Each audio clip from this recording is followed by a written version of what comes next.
अस्सलामुअलैकुम नाज़रीन, एक नए वीलॉग के साथ मैं हूं आपका मेज़बान इब्रार हुसैन अस्तोरी। नाज़रीन, सुप्रीम कोर्ट से आज दो बड़ी ख़बरें हैं जो आप नाज़रीन तक पहुंचाने की कोशिश करूंगा। सबसे पहले जो सुप्रीम कोर्ट की बड़ी ख़बर है वो है सुप्रीम कोर्ट के जजेस की लड़ाई के हवाले से जो सोशल मीडिया पे कैंपेन चलाई गई। क्या ये सच है, क्या ये झूठ है और आखिर ये वाक़या हुआ क्या था, इस हवाले से आप दोस्तों को आगाह करूंगा। साथ साथ जो दूसरी सबसे बड़ी ख़बर है वो है सुप्रीम कोर्ट ने पंजाब इंतखाबात के लिए 21 अरब रुपए स्टेट बैंक को कहा है कि इलेक्शन कमीशन को फौरी जारी करे। नाज़रीन, सबसे पहली जो ख़बर थी वो है पंजाब में इंतखाबात के लिए सुप्रीम कोर्ट की जानिब से इलेक्शन कमीशन को 21 अरब रुपए फ़राहम करने के लिए स्टेट बैंक को जो अहकामात जारी किए गए उस हवाले से। तो उस हवाले से सबसे पहली बात यह है कि सुप्रीम कोर्ट में इन चैम्बर समाअत हुई। चीफ जस्टिस पाकिस्तान उमर अता बंदियाल की सरबराही में 3 रुकनी बेंच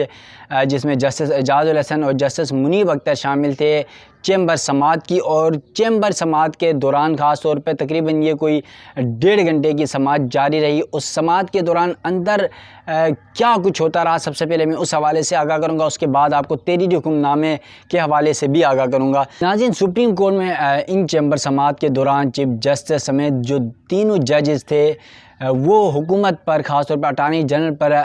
बरहम नज़र आए और पंजाब में इंतखाबात के लिए फ़ंड्स फराहम न करने के हवाले से और सख्त सवालात भी किए अटार्नी जनरल पाकिस्तान से,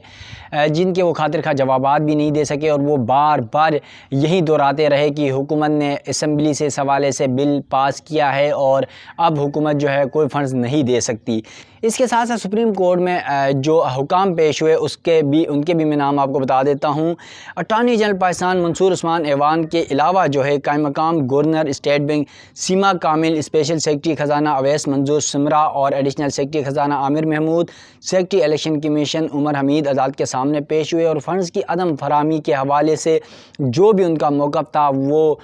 तीनों जजेस के सामने रखे और तहरीरी मारूज़ात भी जमा कराई गई थी और साथ साथ जो भी उनके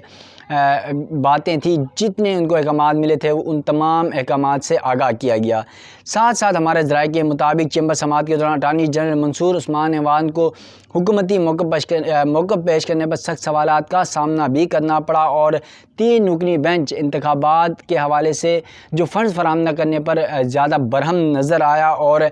ये कहा गया सुप्रीम कोर्ट के इन 3 रुकनी बेंच की जानिब से जो हुकाम थे, अटार्नी जनरल थे, सबको कि किसी भी सूरत में सुप्रीम कोर्ट का जो 4 अप्रैल का हुक्म है उस पर हर सूरत अमल दरामद किया जाएगा।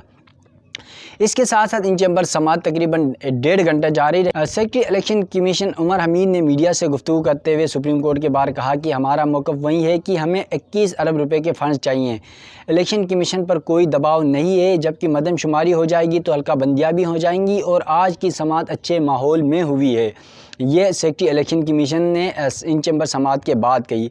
उसके साथ साथ ये तो इन चैम्बर समाअत में जो कुछ हुआ वो था। उसके बाद सुप्रीम कोर्ट ने जुम्मे के वक्फे के बाद हर किसी को इस बात का इंतज़ार था कि सुप्रीम कोर्ट क्या फ़ैसला सुनाती है। ज़राए से भी हमने ये खबर चलाई थी कि सुप्रीम कोर्ट ने स्टेट बैंक को 21 अरब रुपए जो है बराह रास्त जारी करने का हुक्म दे दिया। ताहम जब तक सुप्रीम कोर्ट का तहरीरी हुक्मनामा या सुप्रीम कोर्ट के अहकाम नहीं आते तब तक जो ज़राए की खबरें थी उन पर एतमाद नहीं किया जा सकता था। ताहम शाम को इफ्तारी से कबल ही इस हवाले से बड़ी ब्रेकिंग जिसका हमें इंतज़ार था, जिसका सबको इंतज़ार था, वो खबर आ गई और सुप्रीम कोर्ट ने वफाकी हुकूमत के जो अहकामात है, असम्बली के जो बिल मुस्तरद किए गया उन तमाम को जो है वो उन तमाम मामलात को एक साइड पर रखते हुए स्टेट बैंक को ये अहकामात दे दिए कि 21 अरब रुपए बराह रास्त फ़ौरी तौर पर इलेक्शन कमीशन को जारी किए जाएँ। तो गुज़िश्ता रोज़ की समाअत का जो तहरीरी हुक्मनामा था वो क्या है, मैं आपको पूरा पढ़ के सुनाता हूँ। पंजाब में इंतखाबात के लिए फ़ंड्स की फराहमी सुप्रीम कोर्ट ने इन चैम्बर समाअत में जो है बड़ा हुक्म जारी कर दिया है और सुप्रीम कोर्ट ने हुकूमत की जानिब से इनकार के बाद स्टेट बैंक को बराह रास्त 21 अरब रुपए इलेक्शन कमीशन के अकाउंट में फ़ौरी मुंतकिल करने का हुक्म दे दिया। इसके साथ साथ अदालत ने कहा कि इलेक्शन कमीशन फ़ंड्स मुंतकिल होते ही इंतखाबी अमल के लिए इस्तेमाल करेगी। जबकि इन चैम्बर समाअत का अहवाल इसके साथ साथ सुप्रीम कोर्ट ने पंजाब इंतखाबात के लिए फ़ंड्स फराहमी केस में 9 सफ़ात पर मुश्तमिल इन चैम्बर समात का तहरीरी हुक्मनामा जारी किया और हुक्मनामे में कहा गया कि स्टेट बैंक के मुताबिक 21 अरब रुपए सोमवार यानी 17 अप्रैल तक फराहम किए जाएंगे, जबकि स्टेट बैंक के मुताबिक हुकूमत के मुख्तलिफ अकाउंट्स में अकाउंट्स में 1 खरब 40 अरब से ज़्यादा फ़ंड्स मौजूद हैं और साथ साथ स्टेट बैंक और वज़ारत ख़जाना 18 अप्रैल तक फ़ंड्स फराहमी के हुक्म पर अमल दरामद रिपोर्ट सुप्रीम कोर्ट में पेश करें। वज़ारत ख़जाना अकाउंटेंट जनरल की तस्दीकी रिपोर्ट और इलेक्शन कमीशन 18 अप्रैल को 21 अरब रुपए के फ़ंड्स की वसूली की रिपोर्ट भी अदालत में जमा कराएंगे। इसके साथ साथ सुप्रीम कोर्ट ने अपने हुक्मनामे में कहा है कि वज़ारत ख़जाना के मुताबिक वफाकी हुकूमत को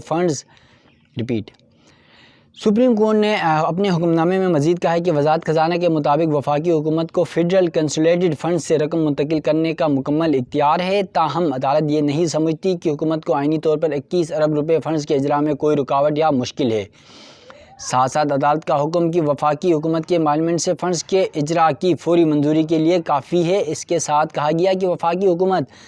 आर्टिकल 84 के तहत पार्लियामेंट से फेडरल कंसोलिडेटेड फ़ंड जारी करने की मंजूरी ले।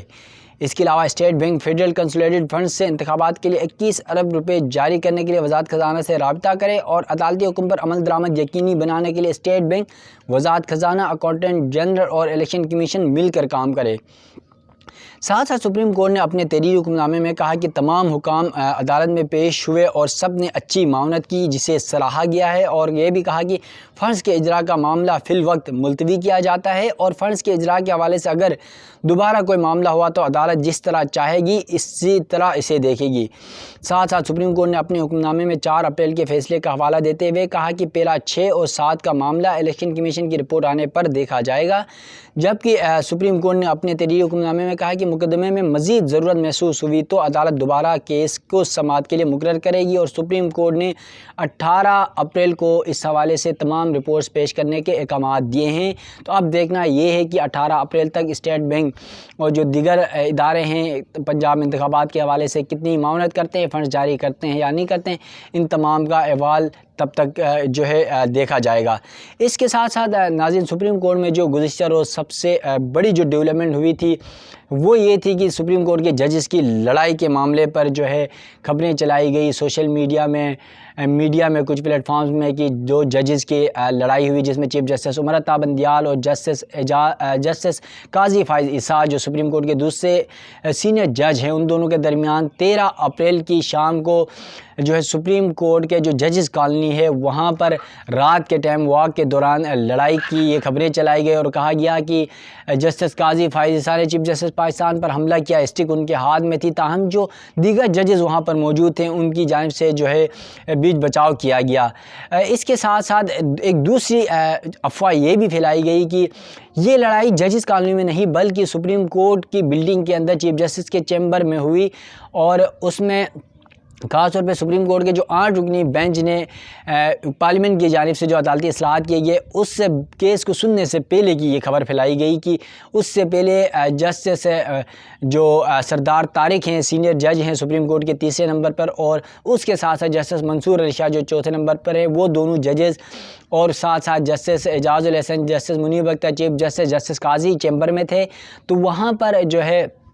ये कहा जा रहा है कि जस्टिस मंसूर अली शाह या फिर जस्टिस सरदार तारिक की जो है जस्टिस एजाजुल हसन के साथ लड़ाई हुई और उन्हें जो अफवाहें फैलाई गई कि उन्हें थप्पड़ मारा गया और किसी ने ये अफवाह फैलाई कि गिलास उठा के मारा गया, शीशे का गिलास था और गिलास टूट गया। इन तमाम खबरों के बाद जब सुप्रीम कोर्ट को इस बात का पता चला तो सुप्रीम कोर्ट की जानिब से गुज़िश्ता रोज़ इस बात पर एलामिया जारी किया गया PRO सुप्रीम कोर्ट की जानिब से और कहा गया कि ये तमाम खबरें मन गढ़ंत और झूठी हैं और अफवाह है। सुप्रीम कोर्ट की जानिब से एलामिया जारी किया गया और उसमें कहा गया कि जजेस के दरमियान झगड़े की खबरों की सख्ती से तरदीद करते हैं और एलामिया में यह भी कहा गया कि जजेस के दरमियान ऐसा कोई वाक़या पेश नहीं आया, जबकि जजेस के हवाले से झूठी खबरें फैलाना कानून की संगीन खिलाफ वर्जी है। इसके साथ साथ सुप्रीम कोर्ट PRO ऑफिस से जारी एलामिया में कहा गया है कि जजों के दरमियान लड़ाई झगड़े की खबरें झूठ और मन गढ़ंत होने के साथ साथ जाली रिपोर्टिंग है और 13 अप्रैल को जजेस कॉलोनी में वाक़ के दौरान जजेस में तलब कलामी और झगड़े की खबरें झूठ पर मबनी है और ऐसा कोई वाक़या नहीं हुआ है, जबकि जजेस की लड़ाई की खबरें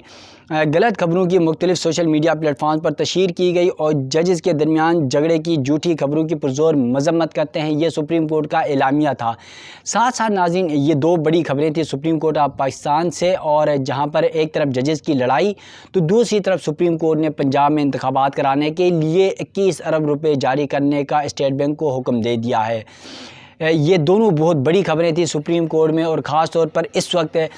पंजाब इंतखाबात के सुप्रीम कोर्ट के फैसले के बाद हुकूमत बहुत ज़्यादा परेशान दिखाई दे रही है। पीडीएम सरकार के लिए मुश्किलात मज़ीद बढ़ चुकी हैं और अब जो सरकारी अफसरान हैं अगर सुप्रीम कोर्ट के हुक्म पर अमल दरामद नहीं करते हैं तो उनको नौकरी से जाना पड़ेगा, उनको जेल जाना पड़ेगा। तो अब हालत मजबूरन उन्हें अब सुप्रीम कोर्ट के अहकामात पर अमल दरामद करना होगा। मज़ीद जो भी डेवलपमेंट्स होंगी उस हवाले से आप नाज़रीन को आगाह करते रहेंगे। अपने मेज़बान इब्रार हुसैन अस्तरी को दीजिएगा इजाज़त। अल्लाह हाफ़िज़।